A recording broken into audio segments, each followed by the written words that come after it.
Hello, everyone, and happy Thursday, as Paige said. So glad that you guys could tune in for week 3 of A Healthy Mind and Body. Can everybody hear me okay? You can raise your hand or unmute. Okay, cool. I am recording from the car again because I'm at flag football again. And this class will be a little bit interesting, and I'll tell you why. And I'll make sure that I get back to the topic and things like that. But strange thing happened when I pulled up to flag football and I opened my laptop to go back over my notes for the class. They were gone. And so I had a file where I was actually compiling notes. So I was just running one class into the next class. So they're my notes from the previous 2 classes as well. And I thought that, hey, I would have these notes and maybe at some point I might go back and transcribe this. I don't know, but I was keeping it. However, I never saved the file, but it's 2024. Most things can be recovered. The computer pretty much automatically does that. So it's not a fear that I had or anything like that, that I would lose this information, but it's lost. I spent probably about the last hour trying to figure out how to auto recover, if I could auto recover it. And then I was like, well, maybe I'll just, start again. And, the anxiety hit me. My feet start sweating, my hands start sweating, and I'm processing this in real time. Like my awareness allows me to um, be an observer to my experience. And so I'm going, girl, talking to myself, look at you. You acting like you didn't, like you not the one that wrote it. And so I'm talking back to myself and I'm like, yeah, but I have to have things organized. What if I lose my space? All of these different things, all of these reasons that I've decided that I'm handicapped without these notes, basically. And, in the last few weeks, as I've been talking to, different people just about my mission and putting information out there, I've told more than a few people that I wanted to just be able to freestyle. When I listen to some of the gurus for my class and stuff, they're not going off notes. They're using their experiences. They've integrated the knowledge. And so it's easy. It just flows off to be able to, talk about whatever the topic is. And so I've been saying to myself, like, that's what I want to be able to do. If somebody has a topic, I want to be able to speak on that topic without feeling like I need to, be so prepared. And so like I did a couple panels and I'm like, okay, I want to know the questions. Like I want to think about it, and I recently accepted that I'm a little obsessive, like more obsessive than compulsive in the OCD.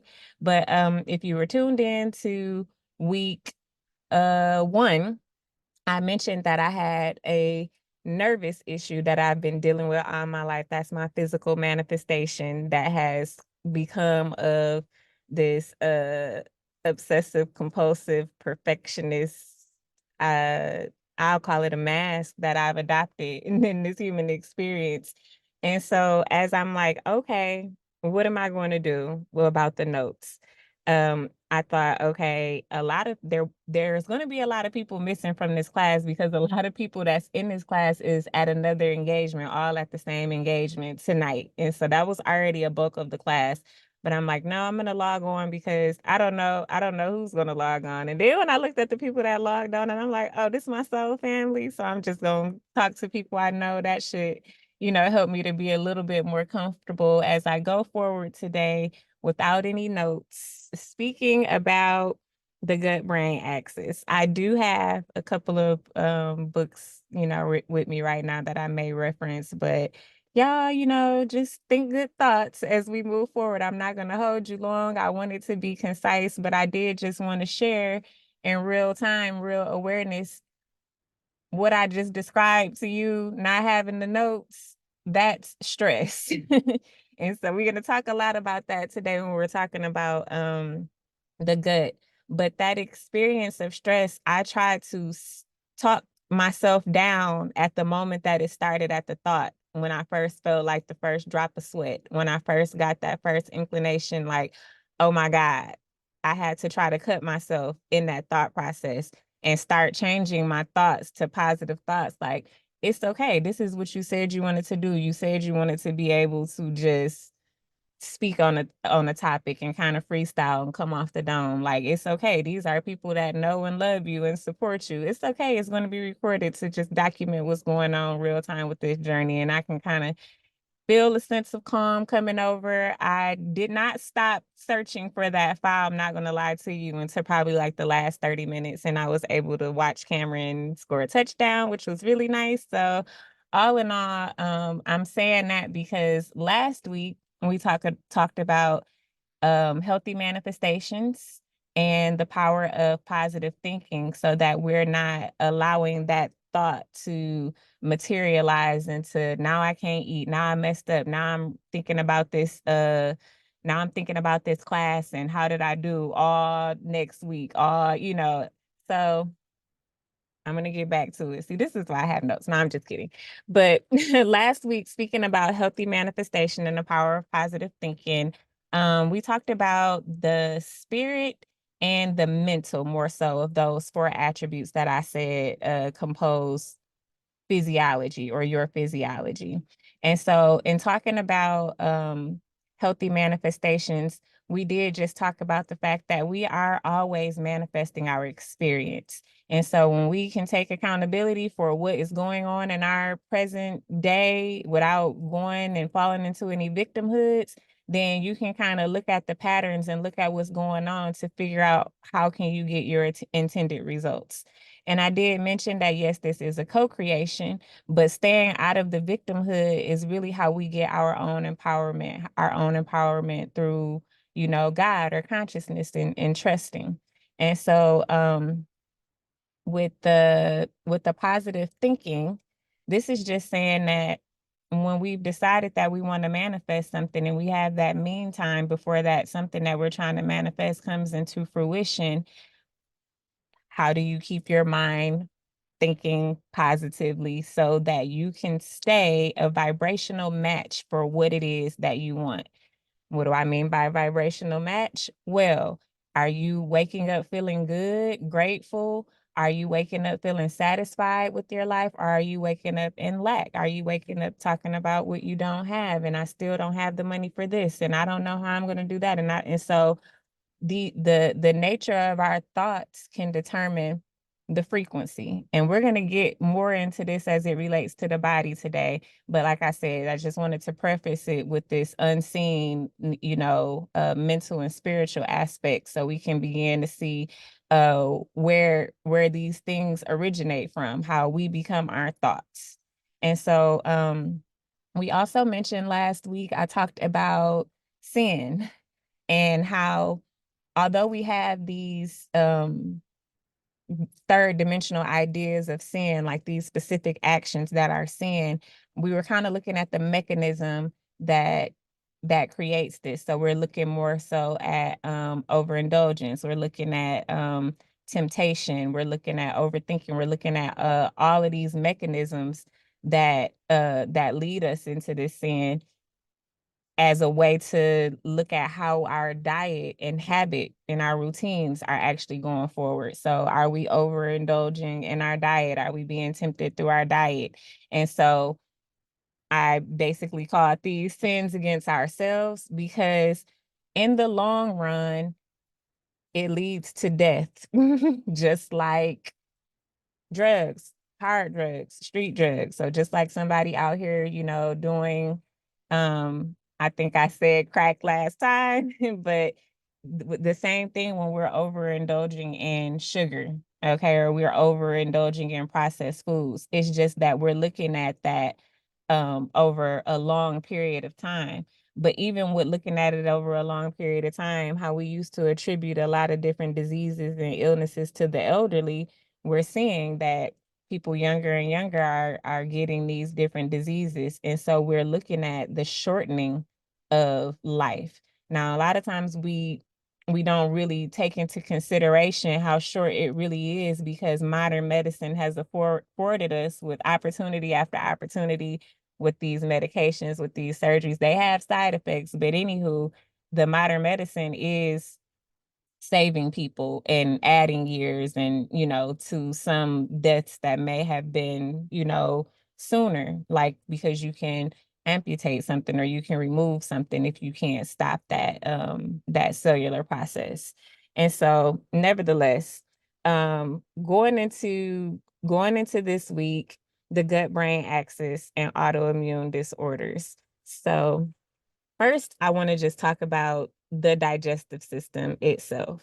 And so the GI tract or the digestive system, it starts in your mouth. That's where the food comes in, and then it, ends anus. Okay, so I'm gonna go through these parts real quick. So we have the mouth, pharynx. I'm doing this off the top of my head, y'all. Mouth, pharynx or throat. We have the esophagus. Then we're going into the stomach. Um, then we're going into the small intestines, large intestines, which is also called the colon. And then we're going into the rectum and then the anus. So we all know this is the process of how the food flows once you've consumed the food. Now, when we think about, I want you to just kind of stretch your mind a little bit. But when we think about our human body, okay, in order for us to have been born, we had these two cells. We had cells from mom, cells from dad come together, and we are created in the womb. And it's just this very miraculous thing.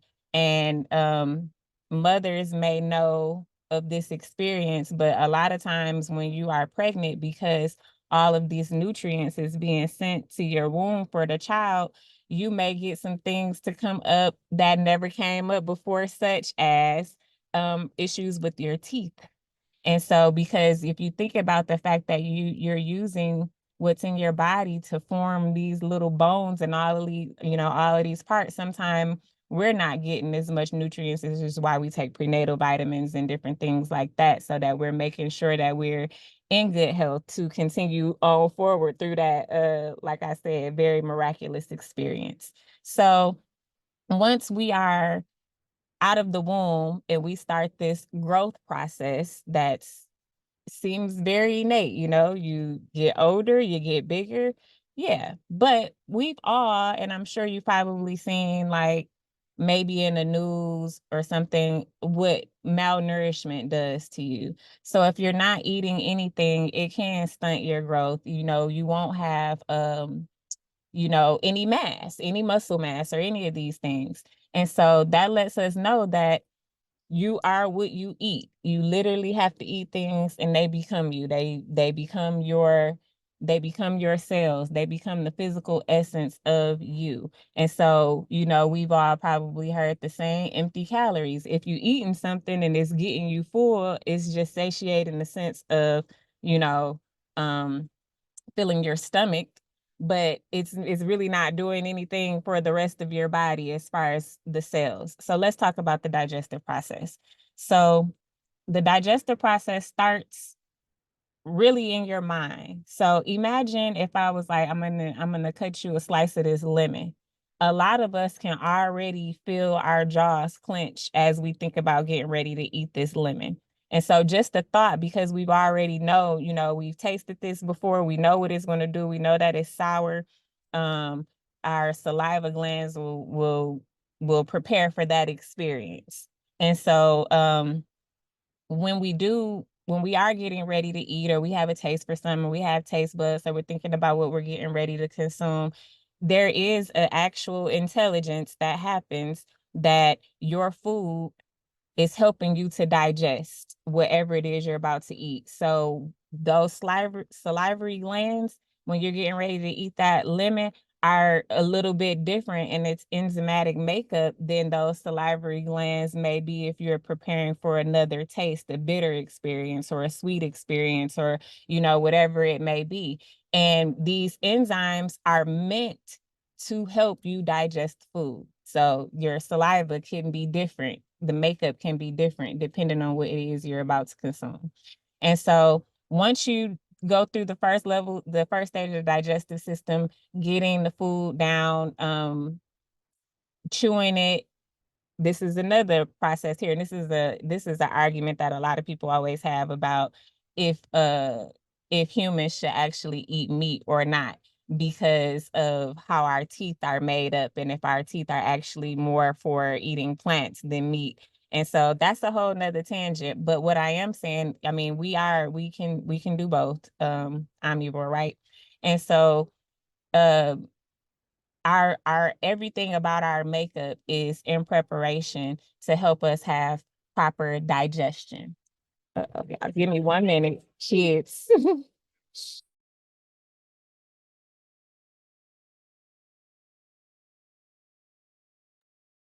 Okay, sorry about that. I forgot to warn them in advance that we were in class, so they got back in the car. Very excited. But so moving forward in that digestive process, like I was saying, our mouth is already creating an atmosphere to get ready to receive whatever food we're getting ready to eat. And then unless it's a brand new experience, most of the time we already kind of know what to expect. And so it's starting in the mind. And so as we're going through the digestive processes of going down through the esophagus, and we get to the stomach. Okay, stomach is that place where you gauge your satisfaction as far as if you've had enough, if you feel full or not. And so I'm going to pause here because this is the place where a lot of times we feel like we want to feel full. We want to have a good meal before we go to eat. Sometimes, I mean, before we go to sleep. Sometimes we overeat because we may like the feeling. And now after you get a little bit older, more often than not, I notice that people don't actually like that feeling of feeling stuffed. But at the same time, you do want to feel satisfied. And I'm interjecting right here just to say that you should only get the stomach three-fourths full. It shouldn't be full to capacity. It should be three-fourths full so that the proper enzymes, gastrointestinal fluids, and different things can come in there and it can do its job great. It's enough room for it to, I say cook the food, and prepare it to be distributed through the body. So three-fourths full is why I pause right there. And so as we're going through the small intestines and the large intestines, this is where that term leaky gut comes from, because you have this lining of the intestines that um it's kind of semi-permeable, but it's only allowing certain things to come in and out. And so there's these junctions within that allows, like I said, for certain particles or whatnot to move in and out. And when you have this leaky gut, that means that those junctions have gaps in them where particles can go through. And so when these particles go through there, that's how we have like toxic buildups in the body. And then we can have like a myriad of diseases. I'm going to share a couple with you so maybe familiar. Okay. Celiac disease, irritable bowel syndrome, inflammatory bowel disease, mood disorders such as depression or anxiety, neurological disorders like autism, heart disease, diabetes, asthma, allergies, the autoimmune diseases that we'll discuss today, and obesity as well. So when we're talking about what's going on here in this gut and this microbiome, that is our stomach, that is our small and large intestines, like I said, semi-permeable membranes, because when we're going through these processes, we're taking the nutrients out the food, because whatever that has no nutritional value is ultimately going to come out on the other end as waste. And waste can be, of course, the poop, it can be the urine, and waste also comes through sweating as well. Those are the three ways that we can kind of release the toxins in the waste. And so going through this digestive process, when we're in the stomach and we're talking about the leaky gut and we're talking about what's happening here, I mentioned that we would discuss the gut-brain axis. So there's actually a nerve, the vagal nerve or the vagus nerve, that connects from the gut to the brain. And it's like a two-way road. And it almost, sometimes when I'm studying it, it's giving what happened first, the chicken or the egg. What happened first, the chicken or the egg? Is it the brain affecting the gut, or is it the gut affecting the brain? And that's why I said it's a two-way highway. And in a lot of modern science right now, Give me 1 second. Kids need help.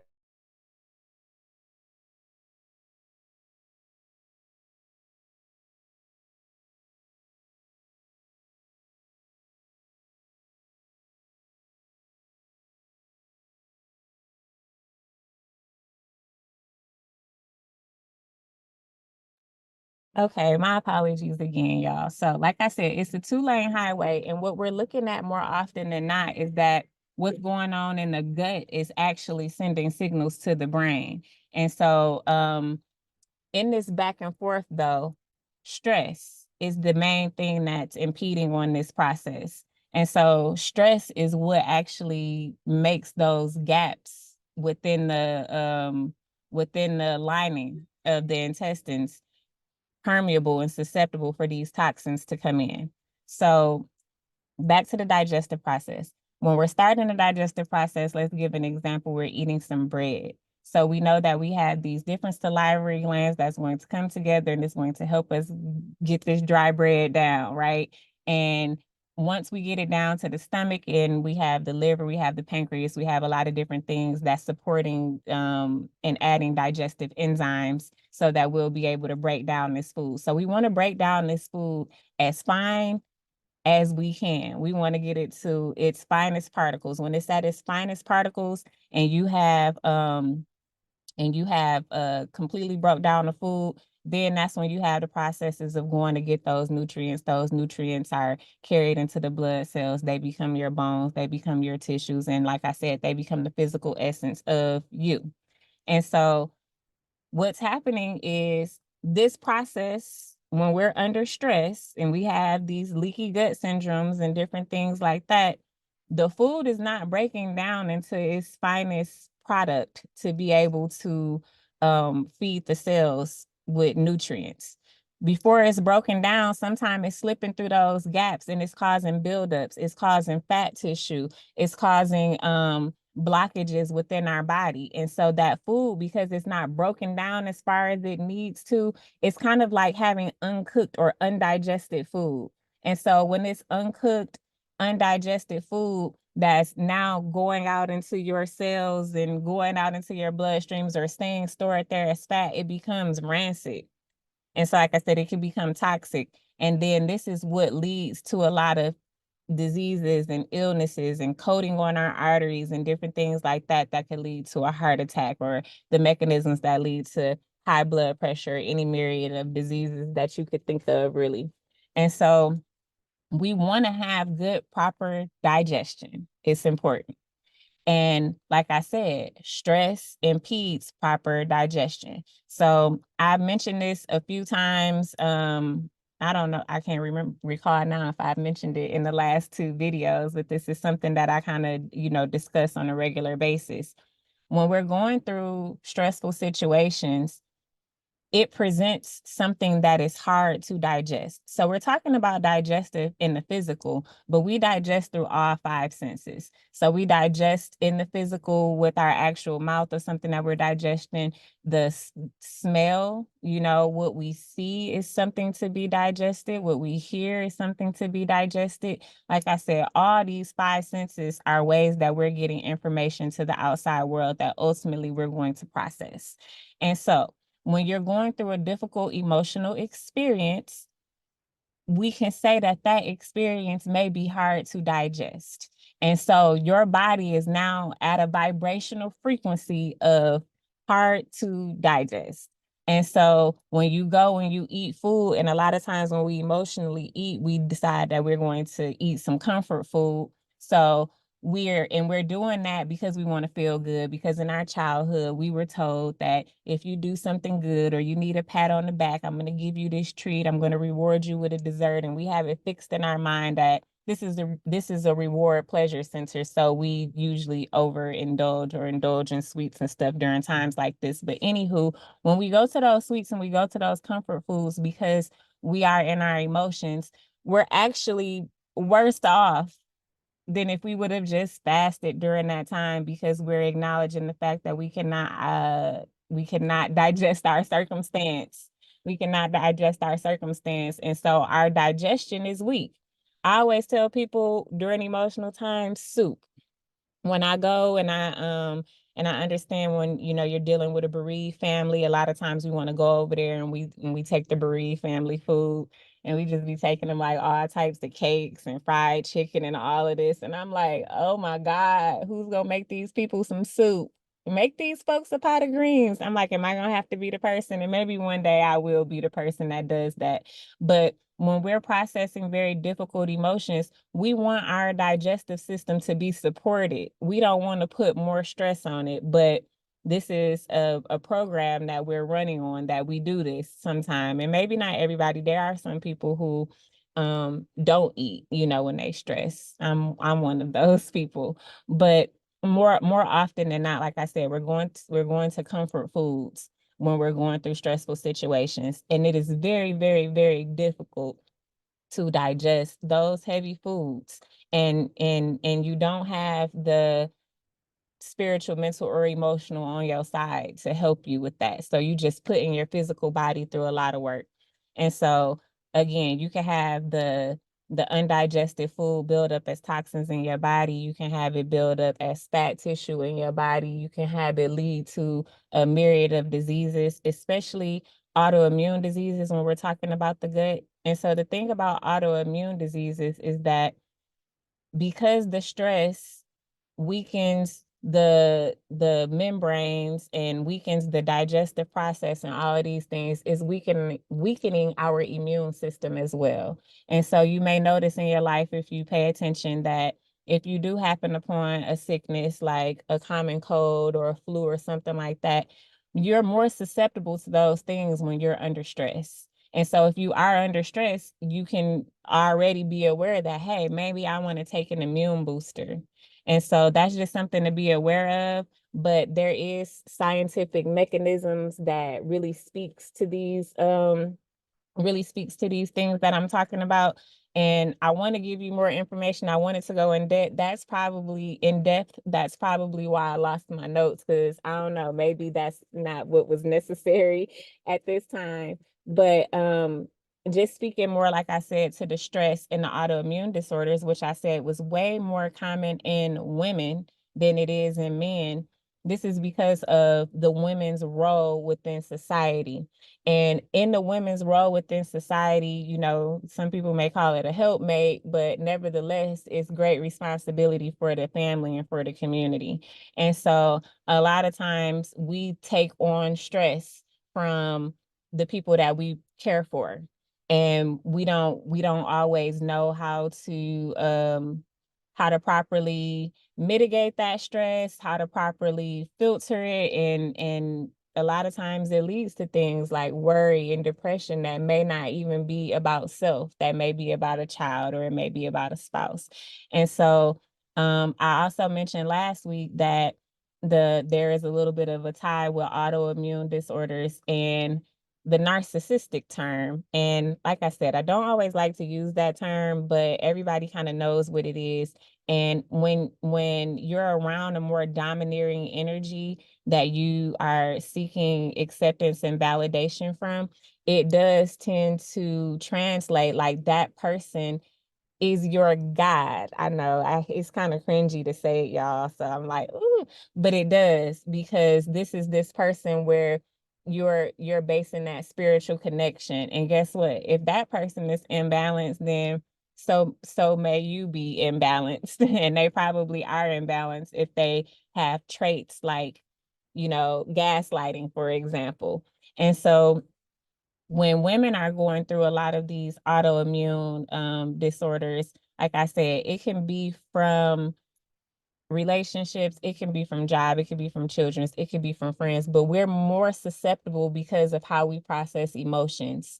And, you know, it's always said that women are more emotional and men are more logical. I mean, I can go back and forth with this idea, but what I have noticed, and I'll put it like this, I notice a lot more empathy within women, within the makeup, within the physiology of a woman. There is a lot more empathy there. And empathy to me is backed by a lot of logic. But I noticed that this particular thing is not always present as often in males, in a lot of males. And And I also don't like doing the men against women thing, because I think that we are different because we're supposed to be, and there's reasons. So it's not to like bash the guys or anything, but it is to make women more aware of your susceptibility to certain illnesses based on how you're processing your emotions and the experiences that you're going through that you may not be able to help.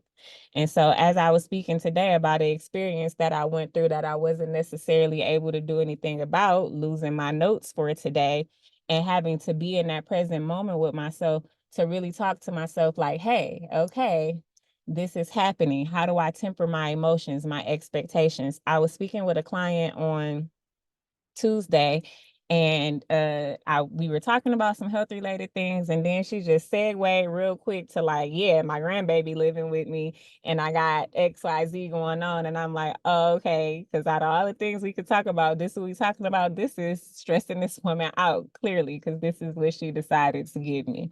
And so as she was talking about it, we discussed a few different things, and I shared some personal experiences with her with caregiving. And I said, ultimately, okay, you're going to leave, you're going to go to work, you may leave grandbaby with hubby. Can you just expect that when you get back, the house gonna be tore up and that be okay? These are things that I had to go through. Like I said, I'm a obsessive compulsive type of person. And when the boy's dad used to stay at home with them, and I'm like, why y'all can't just put stuff back? Because I just wanted everything to be so clean. And then one day I realized, I'm like, they don't care nothing about this house being clean like I care about this house being clean. So cleaning became a thing that it's something that I do that is my pleasure. If I don't do it, nobody's mad because they don't even really care like that. And so they're not going to appreciate it like I might want them to appreciate that experience. However, I enjoy it. I like looking at a clean house. When I do it, it's going to be something that I do for me. I am teaching, my kids how to clean up after themselves, obviously, but they were real young back then, like when I was going through this moment of awareness, maybe like 3 and 5. So I mean, you can only expect so much from them at that age. But I'm like, okay, I'm gonna do this because this is bringing me joy. I know that in 3 hours, it's gonna look like I didn't do anything that I just did. But I love my kids. I love this experience. And I know you guys have probably heard the saying like absence make the heart grow fonder. Because sometimes when you get a little space away from people, you like they mess a little bit because you like their company, because you like their presence. And so I'm like, I love my kids. I love being present with them. I love being aware. And a byproduct of that is at this age, they don't clean up.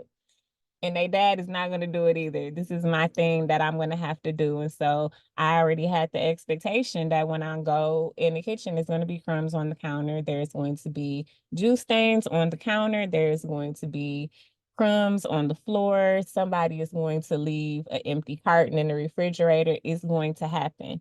Because once upon a time, those things happening really upset me. And during the time that I was a stay-at-home mom, I'm like, I felt like I needed this very perfect, pristine household. And this was a representation of me doing my job well. And then folks just come in and just throw their sweaty gym clothes on the table. And I'm like, oh my God, do you guys not appreciate me? Because this is how we can begin, like I said, to internalize these things. We're in our emotion. We're not feeling validated. We're not feeling valued. And so we have to change this experience for ourselves. And my grandmother, she kind of helped me with this, because growing up with my grandmother, I did feel like she kind of overworked herself a lot, but at the same time, she allowed for us to just be us.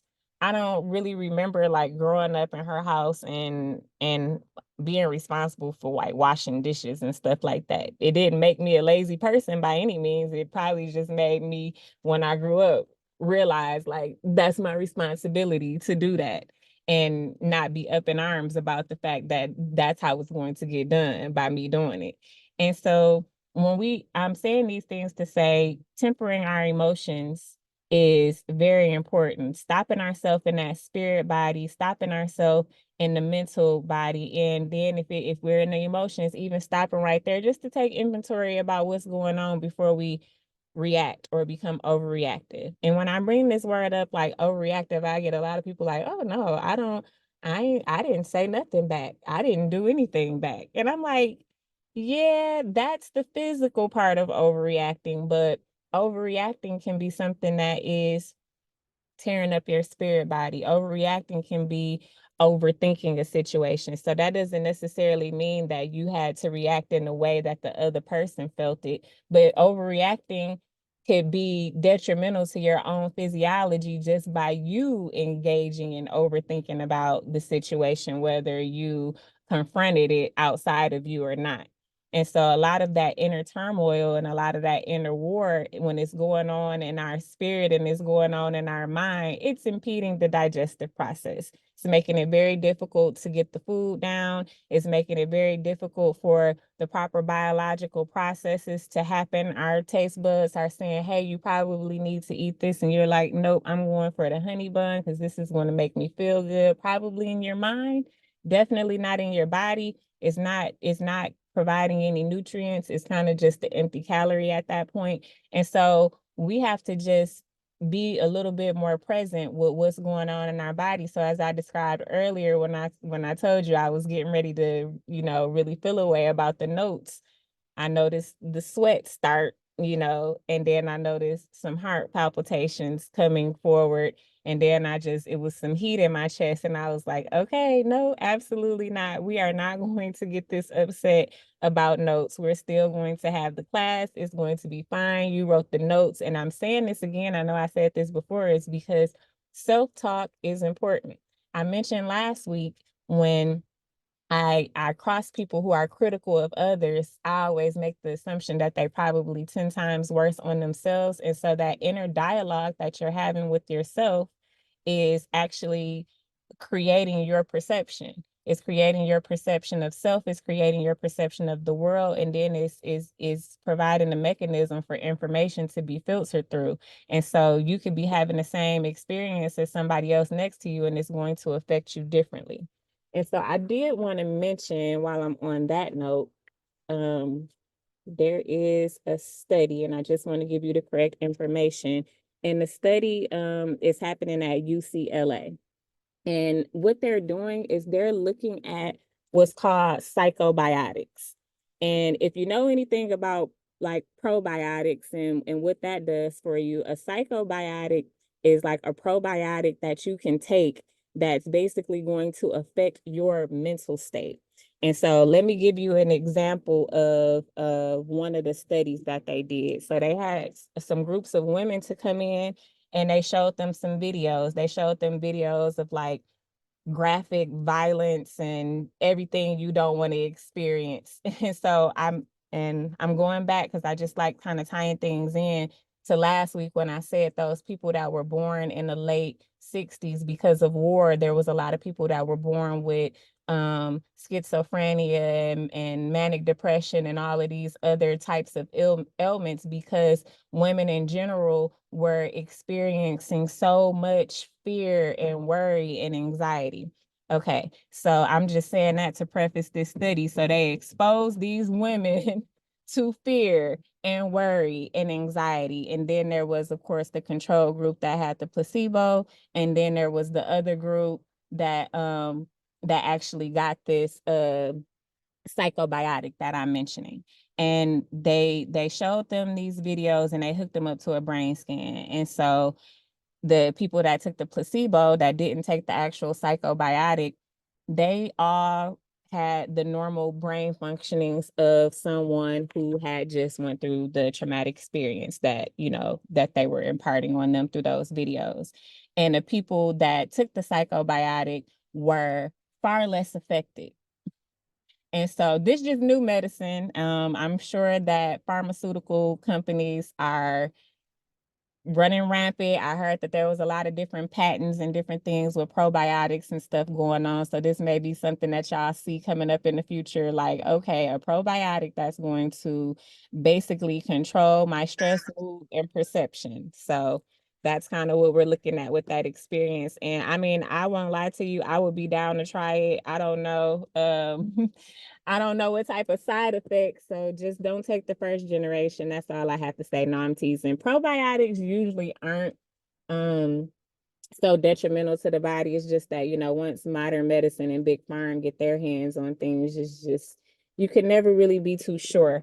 But the technology nevertheless is really good and forward progressing, because we are figuring out in science now that there is, like I said, a connection between the gut and the brain, and how we are processing things, and what types of emotional experiences are actually affecting our digestion and our digestive processes. And so I don't want to hold you long, because I'm looking at the time and I kind of wanted to stick to about 40 minutes today. I am going to go into this because next week we're going into stress a little bit more in depth. But I think I got the gist of what I'm trying to articulate about the gut brain axis today. But I do want to allow for some time for questions if anybody has any questions. And while you're thinking about the questions that you may have, I don't want you to tell me if you did it or not, but if you did, great. Let go of the cold drinks for, the mornings and the evenings. And so if anybody did do that and you want to share your experience, you could definitely feel free to do that as well. And so did anybody come up with some questions?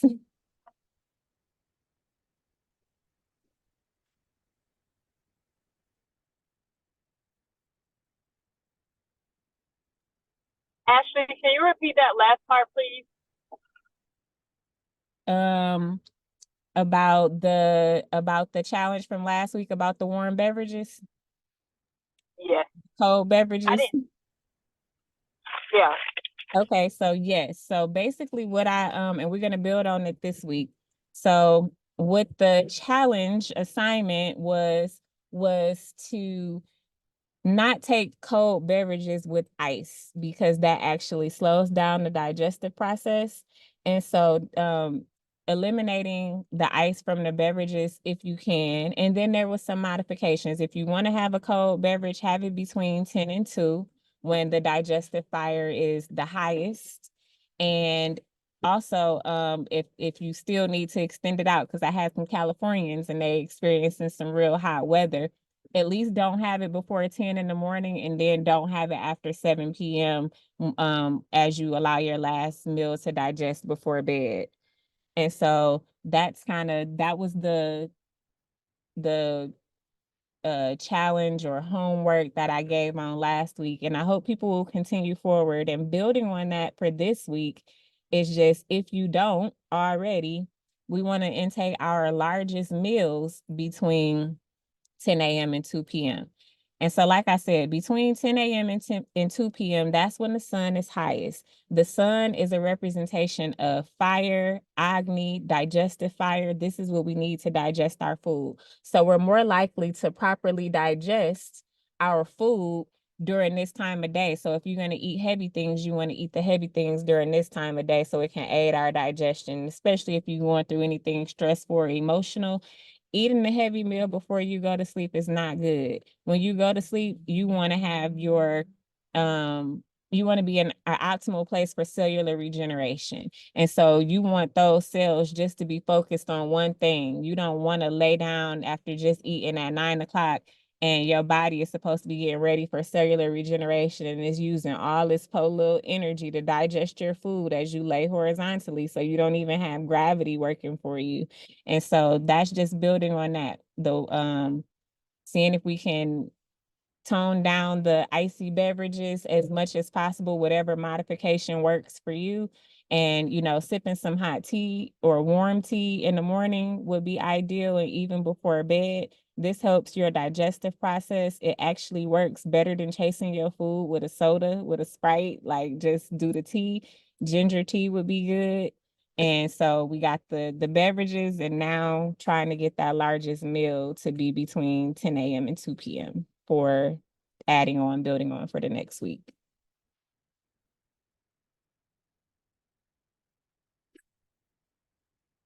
I'm looking at the comments. Whitney, you said you one of them cold beverage people. I know it can be hard. Sometimes, like, I even hear people be like, water is nasty if you drink it warm. I just try to gulp it, and I really just try not to think about it. But I understand. And then we have like Slurpees. I live down the street from a Sonic. My kids be wanting to go to 7-Eleven to get Slurpees, and it's very difficult to get off that. But I will give you one tidbit that was given to me when I was in Jamaica about cooling the body. And something about cooling the body is you can take peppermint tea. Peppermint tea will cool the body. So even if you're not drinking the tea hot and you may just do some peppermint tea at room temperature, it kind of gives you a internal coolness. And I know you like, girl, peppermint tea in place of my cold water, you crazy. But it's just something to think about. That may not be I'm gonna give you so many things. Like you really have to start when you're making lifestyle changes with things that resonate with you. If it's not resonating with you, just consider it a seed planted. So maybe when it does resonate with you, it may come back up, and then you may say, you know what, I'm not drinking these cold drinks before bed anymore, or whatever the case is. But I'm just saying, I told you that this is going to be better for your digestive system. And if you want more details, we can talk about like the scientific backing that make me believe so. And so, good. Try it, try it, try it. Okay. So, any other questions?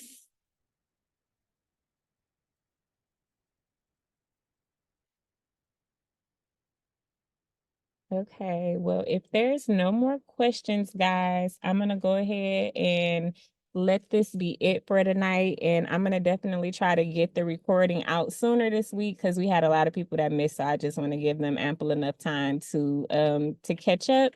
I hope it was okay on the freestyle today, but anything that I didn't cover that was pertinent information, I'll make sure that I have it in my notes for next week. Y'all have a good night. Thank you again for paying me with your attention.